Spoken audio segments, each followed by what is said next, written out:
믿음을 통해서 우리가 천국 가게 되는데 이 쉬운 것을 아버지 하나님 믿음으로 잘 받아들이게 도와주시옵소서. 이 시간 주님께 의뢰하며 예수 그리스도의 이름으로 기도드립나이다. 아멘. 작성해 주시기 바랍니다.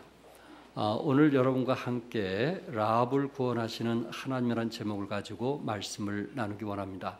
서울 가정법원 조정위원인 김형희 씨가 쓴 만남, 사랑, 그리고 헤어짐, 이 부부지간의 이혼에 대한 부분을 이분이 책을 쓰게 되었는데 그 책 내용 중에 장은영이라고 하는 이제 부인이 쓴 편지를 소개하고 있습니다. 이 부인이 이런 글을 썼습니다. 6살, 4살 된 아들, 딸을 둔 35살 가정주부입니다. 남편은 39살인데 9년 동안 다니던 직장에서 7개월 전 정리해고되었어요.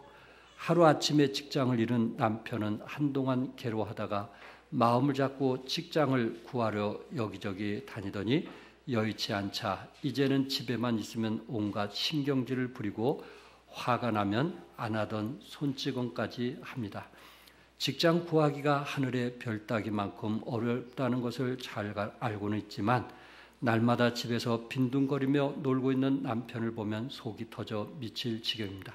직장에 다닐 때는 능력 있다고 인정받던 사람이 왜 저렇게 무능한 사람이 되어 가는지 모르겠어요. 처음에는 저도 남편이 직장에서 억울하게 부당한 해고를 당했다는 생각으로 분했는데 남편을 믿었기에 얼마간 쉬고 나면 다른 직장을 구할 수 있으려니 생각했었죠. 하지만 시간이 지날수록 남편은 아예 세상을 포기한 사람처럼 하루 종일 잠을 자거나 동네 포장마차에서 술만 먹고 있습니다. 애들하고 살아가려면 무슨 일이든 잃을 자리를 찾아봐야 할 터인데 자포자기 상태에 갈 때까지 가자는 심사인 것 같아요. 이젠 저도 지쳐서 차라리 이혼하고 싶은데 막상 이혼을 결심하고 보면 애들이 불쌍해서 마음이 흔들리고 이러지도 저러지도 못하고 있는데 어쩌면 좋을까요? 한 내용입니다. 경제적인 어려움으로써 한 가정이 파탄되는 무너지는 상황을 아내로서 잘 설명이 되어졌다고 합니다. 오늘 이 본문을 통해서 이분의 글을 통해서 참 우리가 때로 직장을 잃게 되었을 때 그래서는 안 되겠지만 그러나 직장을 잃게 될 때 우리는 때로 절망감에 빠지기도 하고 또 절망감이 심해지면 모든 것을 포기해버리는 자포자기 상태에 빠지게 된다고 합니다. 그래서 가장 큰 문제는 이런 상황에 놓이게 될 때 사람들이 용기를 잃게 되고 뭔가 하고자 하는 그러한 자신마저도 잃게 된다는 것입니다. 그래서 남성들에게 가장 무서운 적이 무엇일까? 그것은 자포자기, 또한 용기의 상실, 이것이 가장 무서운 적이라고 합니다. 아마 이런 분들이 우리 주위에서 많이 보게 되는데 저는 고개 숙인 남성들이 많은 이 시대에 용기 잃은 남성들에게 도전을 주는 한 여인을 소개하고자 합니다. 그 여인의 이름은 라합입니다. 정상적인 여인이 아닌 몸 팔아먹고 사는 창기였지만은 그는 믿음의 사람이 되었고 그러고 또한 다윗의 왕의 그 계보에 오르게 되었고 또한 이분은 예수님의 그 계보에 이름이 올라갈 정도로 유명한 위대한 믿음의 사람이 되었습니다. 오늘 특별히 라합이라고 하는 사람은 어떤 사람인가? 10절과 11절에 보니까 이는 너희가 애굽에서 나올 때 여호와께서 너희 앞에서 홍해 물을 마르게 하신 일과 너희가 요단 쪽에 있는 아무리 사람의 두 왕 시온과 옥에게 행한 일 곧 그들을 전멸시킨 일을 우리가 들었음이라. 다시 말해서 라합은 이 점탕꾼을 살려주게 되는데 이스라엘 백성들이 애굽에서 430년 동안 노예 생활을 하다가 이제 하나님께서 모세를 통해서 이스라엘 백성들 약 300만이 넘는 이스라엘 백성들을 광야길로 걷게 돼서 40년 동안 광야길을 걷게 되고 이제 요단강을 건너서 지금 말하자면 예루살렘 그 적과 꿀이 흐르는 가나안 땅으로 들어가게 되는 겁니다. 그런데 적과 꿀이 흐르는 가나안 땅으로 300만이나 되는 그 사람들을 이끌어 갈 때 거기에 그 처음 성이 뭐냐면은 여리고 성이라고 있는데, 이 여리고 성을 이제 들어가지 않고는, 지나가지 않고는 결코 가나안을 정복할 수 없게 되었습니다. 하나님은 모세를 통해서, 또한 여호수아를 통해서 이제 홍해 바다를 건너게 했고, 또한 이제 요단강을 건너게 해서, 그리고 이제 여리고 성을 이제 쳐들어가게 됐던 것입니다. 그랬을 때 여리고 성은 튼튼하기도 하지만은 그 모든 여리고 성에 있는 사람들은 하나님께서 그 여호수아를 통해서 그 백성들을 이끌어 올 때에 거기에 어느 누구도 대적한 사람이 없더라 하는 것을 이미 알게 되었고, 그리고 모세를 통해서 홍해 바다를 건넜고 이제 여호수아를 통해서 요단강을 건너는 이런 놀라운 기적의 소리를 여리고 성에 있는 사람들은 듣게 되면서 두려움과 불안에 있게 되었습니다. 여리고라는 도시는 가나안 땅으로 들어가는 아주 중요한 길목이 있는 도시입니다. 이곳은 종려나무가 많이 자라고 있고 또한 아주 튼튼한 성벽으로 갖춰져 있는 곳입니다. 그래서 여리고라는 이름의 뜻은 향기의 도시, 또한 종려나무의 성이라는 뜻을 가진 그런 번성한 곳이고, 롯이라고 하는 사람이 이 여리고를 물된 동산 같다 이렇게 표현할 정도로 풍요로운 땅이었습니다.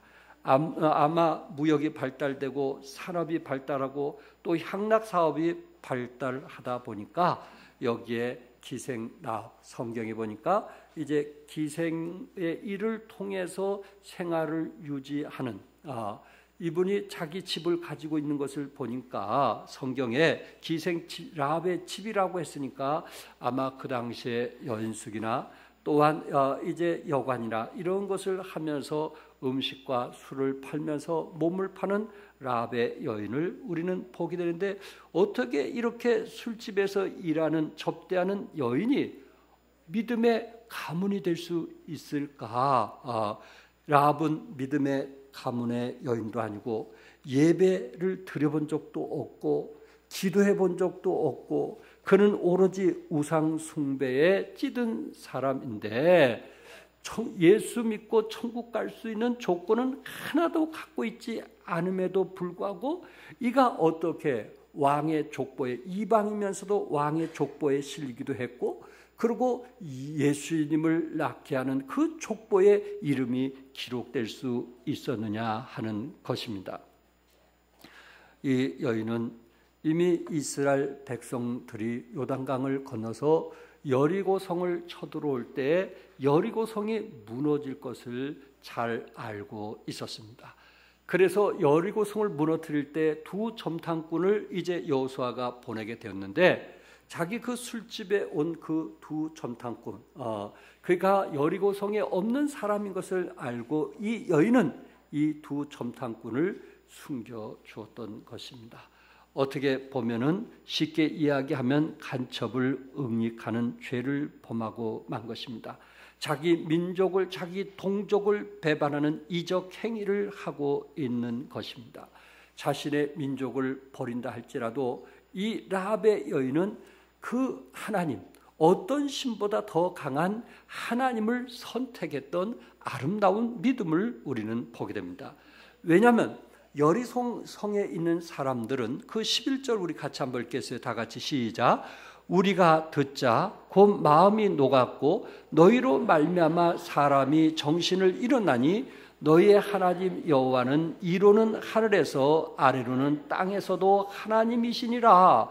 그가 이방인들이, 하나님을 믿지 않던 이방인들이 여리고성에 있는 대부분의 모든 사람들이 어떤 마음을 가졌냐면은, 우리가 들었는데 하나님께서 함께하는 이스라엘 백성들의 그 어떤 전쟁이라든지 요단강을 건너고 그리고 홍해를 건너는 그런 것을 듣게 됐을 때 우리 마음이 녹았다. 그리고 간담이 녹았다. 그리고 우리의 정신이 잃었다 할 정도로 이스라엘 백성들이, 여호수아와 함께 오는 이스라엘 백성들에 대한 이미 두려움을 갖고 있었습니다.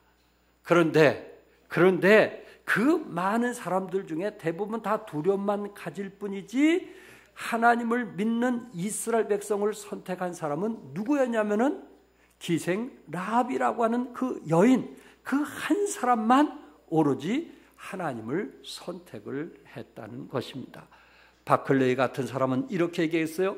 이스라엘은 40년 광야 생활에 지쳐있고 여리고는 안정되어 있다고 했고, 이스라엘은 공격해야 하고 여리고는 방어만 하면 족하고, 이스라엘은 무기가 없지만 여리고는 이미 무기가 있었고, 어떻게 보면 이스라엘이 여리고를 점령한다는 것은 도저히 여리고 사람들이 생각할 수 없는, 그리고 이스라엘 백성들이 쳐들어온다는 그 자체가 오히려 조롱거리가 되는 그런 상황 속에서 라합이 어떻게 하나님을 선택하게 되었을까?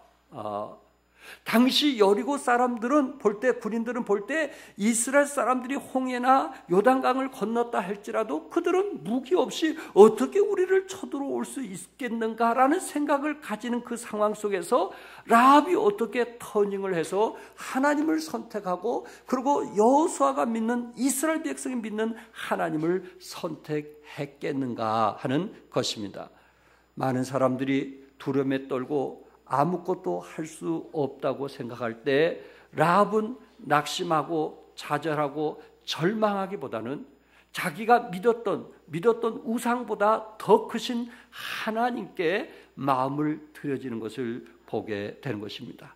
직장을 잃은 사람들이 자포자기하고 용기를 상실하고, 그리고 오히려 정말 인생을 허무하게 보내는 저들에게 절대적으로 필요한 것은 뭔가 한번 터닝할 수 있는, 뭔가 신에게 의뢰해 볼 수 있는 그런 믿음이 필요했는데, 여기에 라합이라고 하는 그 여인은 세상 사람들도 가장 천하게 조롱거리가 되는 사람이었지만은 그럼에도 불구하고 그는 믿음을 갖게 되었고, 교회 한번 나가본 사람도 아니고 하나님께 한번 기도해 본 사람도 아닌데, 라합 기생은 전탄꾼이 오게 되었을 때 그들이 믿는 하나님을 이제 선택한 라합의 그 여인의 모습을 보게 됩니다.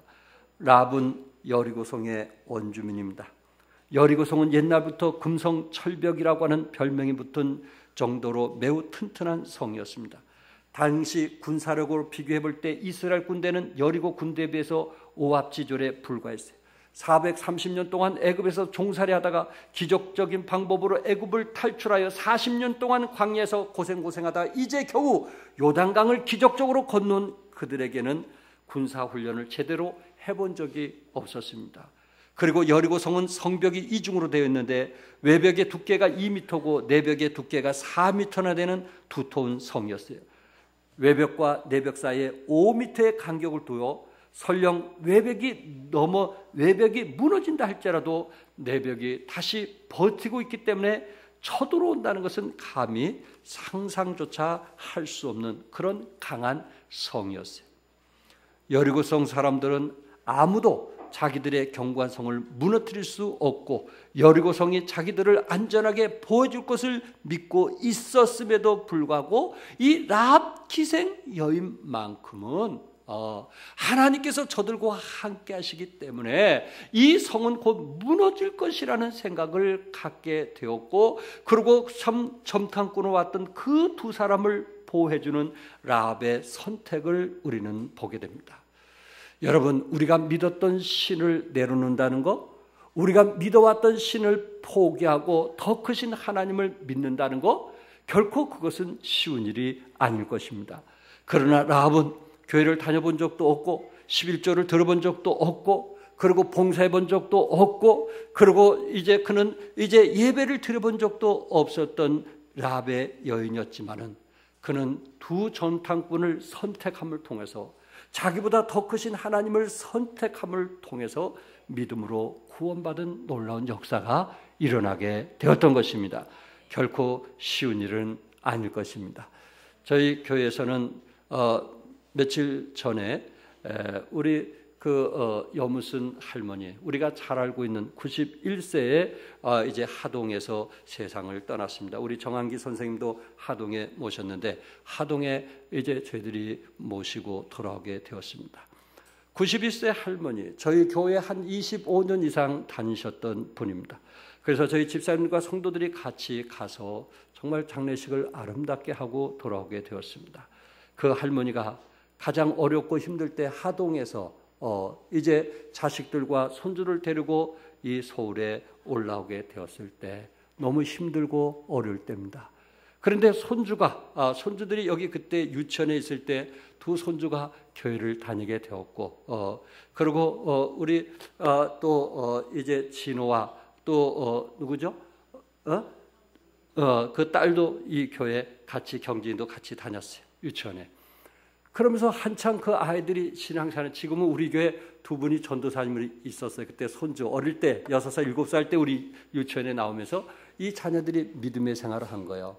그리고 교회 열심히 다닌 거예요. 이것을 보더니 이 네 자녀들이 열심히 신앙생활한 것을 보더니 할머니가 결단을 하는 거예요.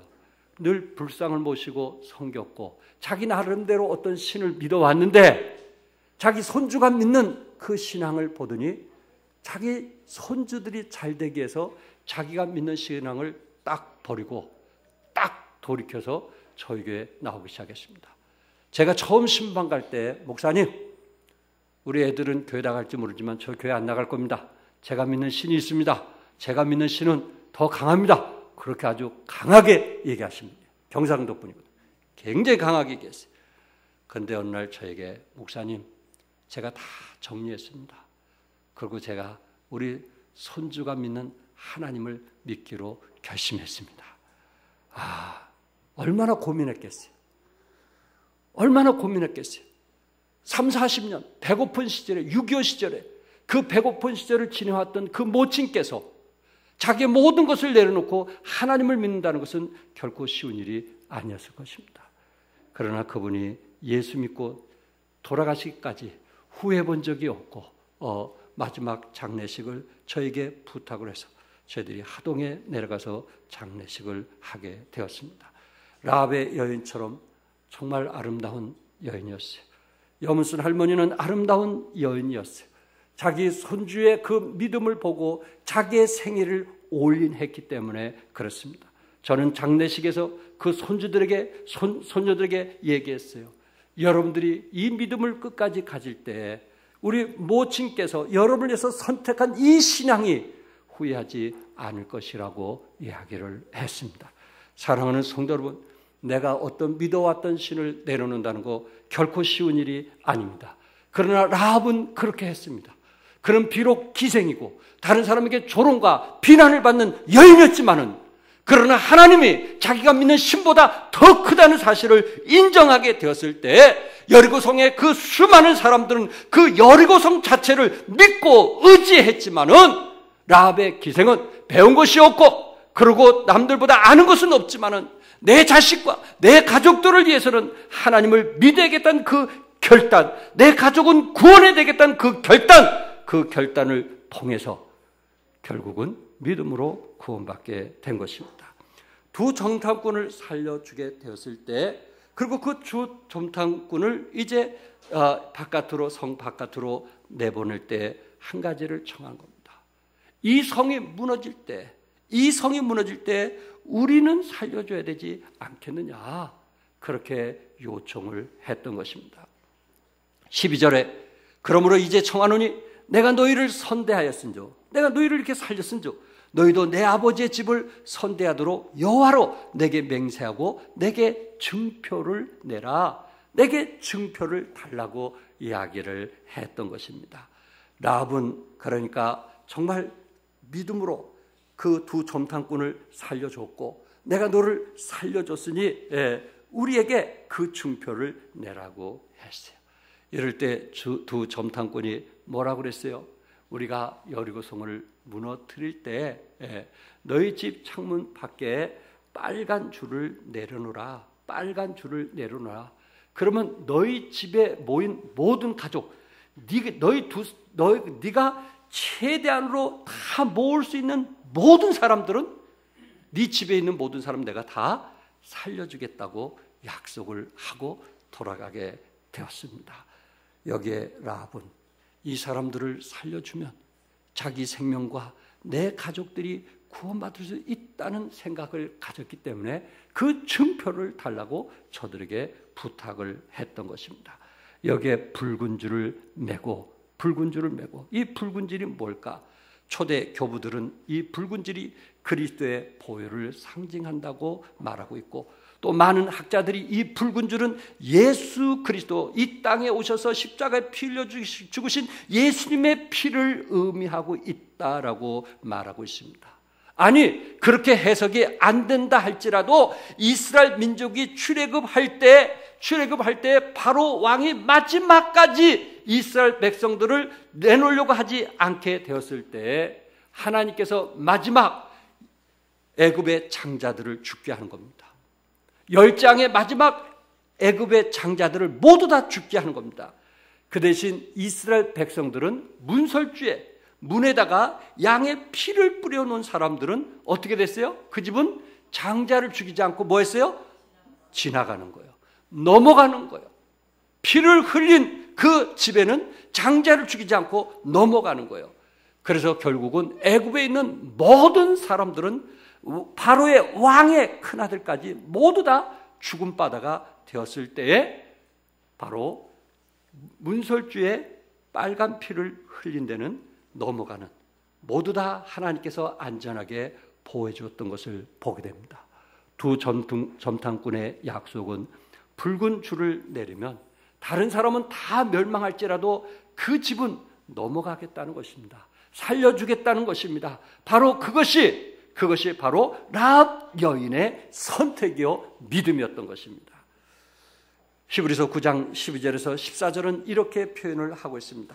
다 같이 한번 읽어볼까요? 시작. 염소와 송아지의 피로 하지 아니하고 오직 자기의 피로 영원한 속죄를 이루사 단번에 성소에 들어가셨느니라. 염소와 항소의 피와 및 암송아지의 죄로 부정한 자에게 뿌려 그 육체를 정결케 하여 거룩해 하거든 하물며 영원하신 성령으로 말미암아 흠없는 자기를 하나님께 드린 그리스도의 피가 어찌 너희 양심으로 죽은 행실에서 깨끗하게 하고 살아계신 하나님을 섬기게 하지 못하겠느냐. 바로 우리 주님께서 염소와 항소의 피도 이렇게 장자들을 구원하고 그리고 우리의 죄도 용서해 주는데, 하물며 예수님이 흘리신 피를 통해서 우리가 어떤 죄를 졌든지 우리 주님은 영원히 뭐 해주신다고요? 용서해 주신다고 말씀했어요. 교회를 안 다녔던 할지라도, 예배를 안 드렸다 할지라도, 한 번도 기도 안 해봤다 할지라도 그가 예수 믿고 구원만 받으면 그는 영원히 그의 모든 죄가 용서가 되고 하나님께서 우리를 천국으로 인도하는 놀라운 축복을 성경은 우리에게 약속을 했던 것입니다. 예수님의 희생, 예수님의 죽으심, 하늘 보좌를 버리고 이 땅에 오신 그 엄청난 대가를 위해서 여러분과 내 죄를 용서해 주시고 오늘 예수 믿으면 우리를 천국으로 인도하시는 것처럼 교회를 안 다녔을지라도, 혹시 죄를 졌을지라도 관계없이 라합 기생 여인처럼 두 점탕꾼을 살려주는 믿음, 바로 예수님을 믿는 그 믿음이 있게 되면 고린도후서 1장 22절에 그가 또한 우리에게 인치시고 보증으로 우리 마음에 무엇을 주신다고요? 성령을 주시는 거예요. 고린도후서 5장 5절에도 곧 이것을 우리에게 이루게 하시고 보증으로 뭘 주신다고요? 성령을 우리에게 주신다, 이렇게 말씀했어요. 성령을 주시는 것입니다. 뭘 주신다고요? 성령. 믿기만 하면. 저에게 고등학생 두 자매가 우리 교회에 나오게 되었어요. 그 두 자매가 교회에 나오게 되는데 어머니가 암으로 오늘 내일 하는 거예요. 목사님, 우리 어머니 좀 살려주세요. 그러니까 아빠 없이 엄마가 두 자녀를 키운 거예요. 그리고 이 엄마가 그 두 자녀를 위해서 정성스럽게 비는, 신을 섬기는 그런 사람이었어요. 그 나름대로. 그리고 자기가 신을 섬기는 그곳에다가 자기 재산의 한 절반 이상을 투자해갖고 그렇게 아름답게 지었던 그런 희생하고 헌신한 사람이었어요. 제가 가서 두 딸이, 고등학생들이 그렇게 원하니까 가서 복음을 전했어요. 거절합니다. 저 예수 안 믿습니다. 제가 마지막 죽음에 임했는데 내가 왜 다른 신을 믿습니까? 하면서 저를 거절했어요. 제 아내와 저는 돌아올 수밖에 없었어요. 그리고 기도하면서 기다렸는데 전화가 왔어요. 목사님이 하신 말씀 중에 그 말이 너무나 내 마음에 꽂혀서 목사님을 뵙기 원합니다.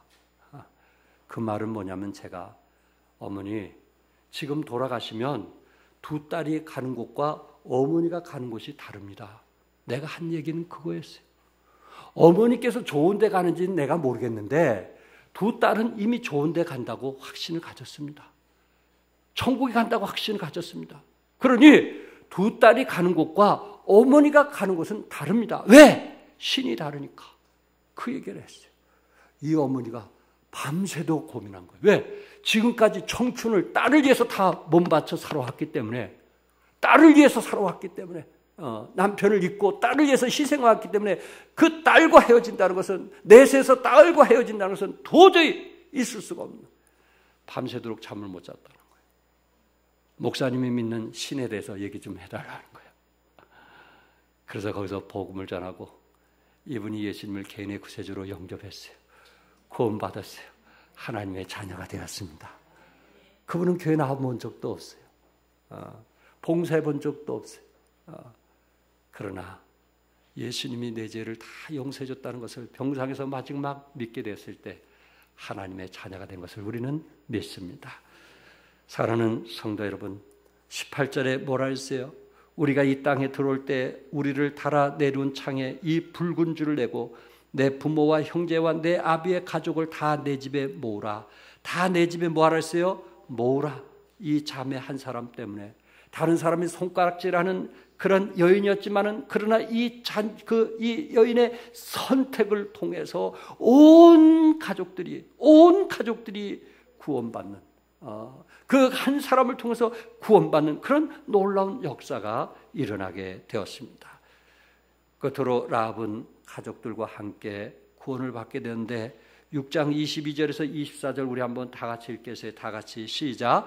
정탐한 젊은이들이 들어가서 라합과 그의 부모와 그의 형제와 그에게 속한 모든 것을 이끌어내고 또 그의 친척도 다 이끌어내어 그들을 이스라엘의 진영 밖에 두고 무리가 그 성과 그 가운데 있는 모든 것을 불로 사르고 은금과 동과 기구는 여호와의 집 곳간에 두었더라.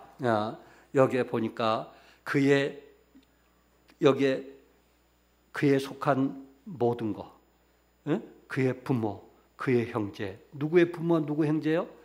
라합의 부모와 형제, 친척을 다 이끌어내어서 그들을 살려줬고 나머지는 모두 다 불을 태워서 죽여버리는, 그 성을 함락하면서 죽여버리는 그런 일들을 오늘 본문에서 보게 됩니다. 여기에서 그 라합이라고 하는 그 믿음, 그것을 히브리서에서는, 신약에서는 뭐라고 했냐면은, 히브리서 11장에서는 믿음으로 기생 라합은 정탐꾼을 평안히 영접하였으므로 순종하지 않는 자와 함께 멸망하지 아니했더라. 믿음으로 기생 라합은 정탐꾼을 편안히 뭐 했어요? 영접했다는 거예요. 거기에 편안히 영접했다는 속에 뭐가 필요했어요? 믿음이 필요했던 거예요. 믿음만 있으면 천국 가는 거예요. 믿음만 있으면 평안히 영접했다는 거예요. 한번 생각해 보세요. 과연 평안히 영접했겠어요? 그 사람을 숨겨주는데 평안히 영접했겠어요? 여리고성의 군사들이 어느새 알고 쫓아들어와서 자기 집에 들어왔어요. 그리고 여기 온 점탐꾼을 끄집어내라고 그랬어요. 그럴 때 라합 기생은 그 사람이 벌써 해가 저물기 전에 도망갔나이다, 그렇게 거짓말을 했어요. 과연 그 상황이 그게 평안한 마음으로 했겠느냐 말이에요. 자기 목숨이 지금 왔다 갔다 하는 거 아니겠어요? 죽느냐 사느냐 문제 아니겠어요? 그러나 이 두 전탐꾼이 믿는 하나님은 내가 믿는 신보다 더 크기 때문에 결국 여리고성이 무너진다는 그 사실을 다른 사람은 믿지 않지만 내가 그것을 알기 때문에 믿음으로 받아들인 거예요. 이처럼 예수님이 어느 신보다 크다는 것을 내가 믿고 믿음으로 받아들이면 하나님께서 이 땅에 불로 심판할 때 우리를 구원할 것을 믿습니다. 후에 라합은 비록 기생 라합이었지만, 이방인이었지만, 이스라엘 백성과 전혀 관계없는 이방인이었지만 이분들이 족보에 실렸어요. 우리 한국도 족보 문화 아니에요? 어디 남의 집에 있는 사람을 우리 집안에 족보로 실린 경우 봤어요? 그건 거의 없어요. 저희 집안에도 족보책이 있어요. 거의 없어요. 남의 집안을 데려가서 하는 일이 없어요. 특별히 이 유대민족은 이 족보 문화에 대해서 굉장히 강한데, 라합이란 이방인의 여인이 족보에 기록되어 있고 성경에 기록되어 있더란 말이에요. 라합은 이스라엘 사람 살몬과 결혼을 해서 보아스가 태어났어요. 보아스만 아시죠? 보아스는 누구하고 결혼했어요? 응? 보아스는 룻과 결혼했어요.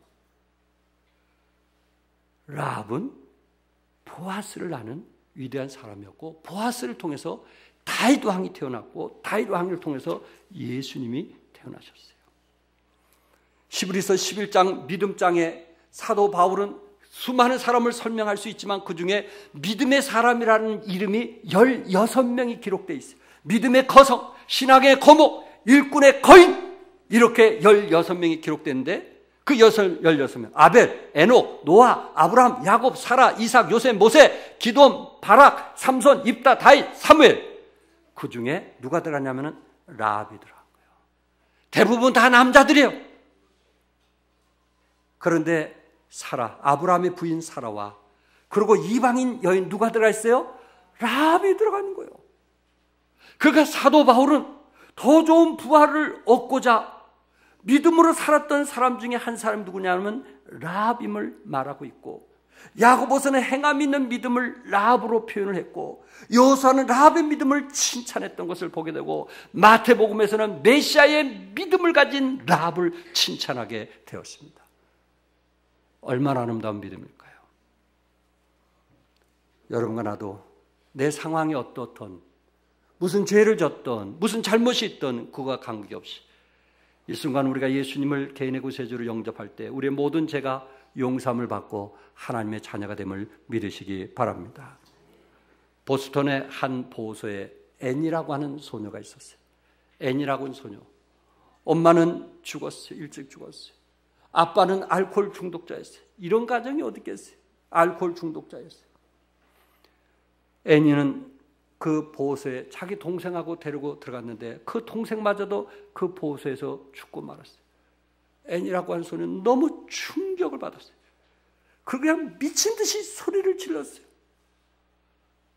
며칠 몇 달을 그렇게 하다 보니까 실명까지 되었어요.